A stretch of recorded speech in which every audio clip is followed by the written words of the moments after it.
বুখারী এবং মুসলিমের হাদিসে আসছে, নবী সাল্লাল্লাহু আলাইহি ওয়াসাল্লাম বলেছেন, যেদিন কোনো ছায়া থাকবে না, কোনো গাছের ছায়া থাকবে না, বিল্ডিং এর ছায়া থাকবে না, কোনো ছায়া থাকবে না, সেদিন আল্লাহ সুবহানাহু ওয়া তাআলা ছায়া দিবেন 7 ধরনের মানুষকে। নম্বর হলো ইমামে আদেল, অর্থাৎ ন্যায় বিচারক, শাসক।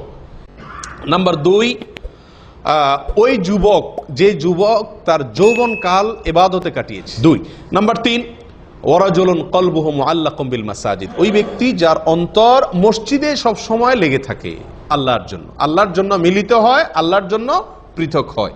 এই শ্রেণীর মানুষেরা। কয় নম্বর গেল? 4 নম্বর। 5 নম্বর হলো ওই ব্যক্তি, যে ব্যক্তিকে কোনো নারী অন্যায় কাজের প্রতি আহ্বান করেছে, কিন্তু এরপরেও সে আহ্বানের সাড়া দেয়নি, ওই ব্যক্তি, যে ব্যক্তি গোপনে দান করে। 7 নম্বর হলেন ওই ব্যক্তি যিনি কোথাও নির্জনে, একাকী, এই নির্জনে আল্লাহর কথা তার স্মরণ হয়েছে, আল্লাহর কথা স্মরণ হয়েছে।